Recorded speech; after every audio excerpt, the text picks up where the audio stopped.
রাজবাড়ীস্থিত ভারতীয় জনতা পার্টির ৫৬ ধর্মনগর মণ্ডলের ৪৩ নং বুথ এলাকার বাসিন্দা সুধাংশু দত্ত চৌধুরীর বাড়িতে ভারতীয় জনতা পার্টির এক উঠান সভা অনুষ্ঠিত হয়।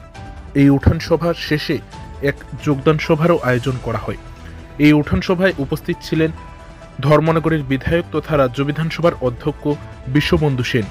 উপস্থিত ছিলেন ধর্মনগর পুর পরিষদের চেয়ারপারসন মিতালী রানী দাস সেন, ৪৩ নং বুথের বুথ সভাপতি সম্পাদক সহ ভারতীয় জনতা পার্টির অন্যান্য কার্যকর্তা ও স্থানীয় নেতৃত্বগণ।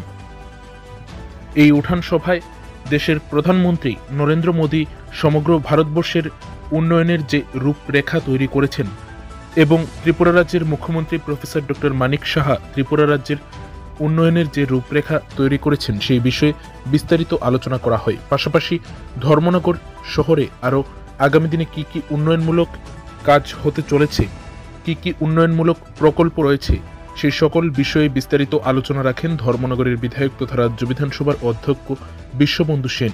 পরবর্তীতে এই আলোচনা সভার শেষে একটি যোগদান সভার আয়োজন করা হয়, যেখানে সিপিআইএম দল ত্যাগ করে ৬ জন ভোটার ভারতীয় জনতা পার্টিতে যোগদান করেন। এই ৬ জন ভোটার হলেন লক্ষ্মীরানী দে, অনিল সূত্রধর, রাজু সূত্রধর, আরতি সূত্রধর, সুবল ভট্টাচার্য এবং সঞ্জু দেব। নবাগতদের হাতে ভারতীয় জনতা পার্টির দলীয় পতাকা দিয়ে তাদের ভারতীয় জনতা পার্টিতে বরণ করে নেন ধর্মনগরের বিধায়ক বিশ্ববন্ধু সেন, যেখানে ওনার সাথে উপস্থিত ছিলেন বিজেপির উত্তর জেলার সাধারণ সম্পাদক জগজ্যোতি দেব সহ বিজেপির অন্যান্য নেতৃত্বগণ। এই উঠান সভায় ব্যাপক সংখ্যক ভারতীয় জনতা পার্টির সমর্থকদের উপস্থিতি পরিলক্ষিত হয়। প্রথম কোশ্চেনটা করেছি, ধর্মনগরের রাজবাড়ী দুর্গাপুর থেকে কামেশ্বর পর্যন্ত যানজট মুক্ত হওয়ার জন্য ধর্মনগরে কোনো ফ্লাইওভার নির্মাণ করার পরিকল্পনা সরকার আছে কিনা।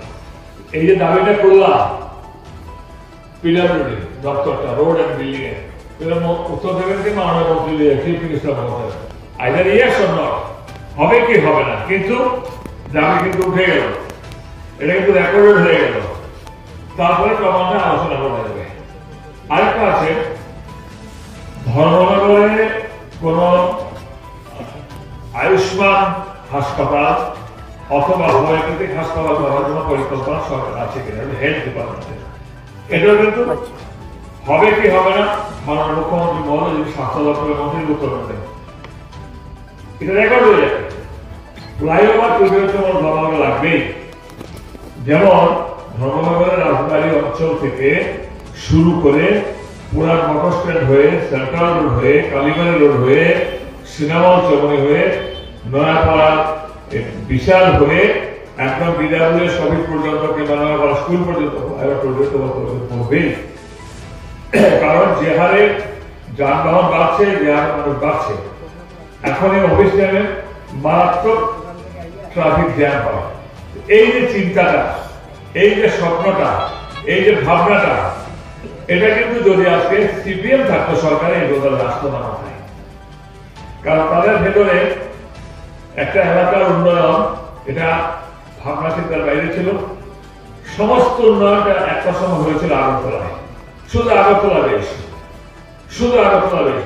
কালকে দেখলাম উদয়পুরে একটা ওপেন ইউনিভার্সিটি হচ্ছে।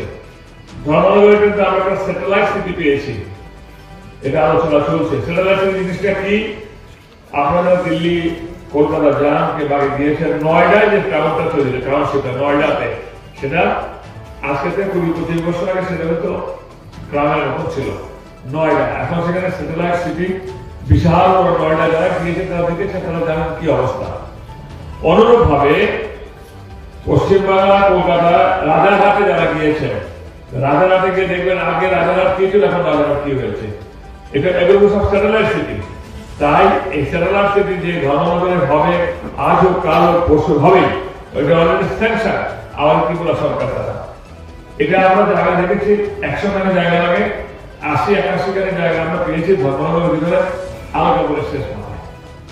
তাহলে যদি স্যাটেলাইট সিটি আমরা সেটেল করতে পারি কেন, তাহলে টাউনের বিরাট অংশ সেখানে চলে যাবে, কারণ ওখানে টাউনশিপ তৈরি হবে।